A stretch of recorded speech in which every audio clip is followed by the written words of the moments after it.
Bilmək heç nəyi məhdudlaşdırmaz.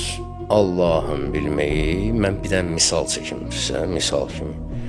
Bir müəllimin bilməyi kimidir. Bir müəllim tələbəyə baxanda bilir ki, bu oxuyan olacaq, olmayacaq. Əksər vaxtı da müəllimin fikri düz çıxır, düzdür. Niyə? Praktikasına əsasına ki, bundan oxuyan olacaq, olmayacaq. Müəllimin bunu bilməyi nə isə məhdudlaşdırır tələbədə. Yox. Əlbəttə ki, Allah bilir, Allahın elminin uzaq görənliyidir. Allah bilir, bilirsiniz nə deməkdir? Biz nəyi bilmirik? Qeybi bilmirik. Allah üçün qeyb yoxdur. Biz nəyi bilmirik? Sabahı bilmirik. Gələcək. Allah üçün zaman yoxdur. Bizim üçün keçmiş, bugün, sabah var. Allah üçün bir nöqtəcə hər şey. Məsələ budur.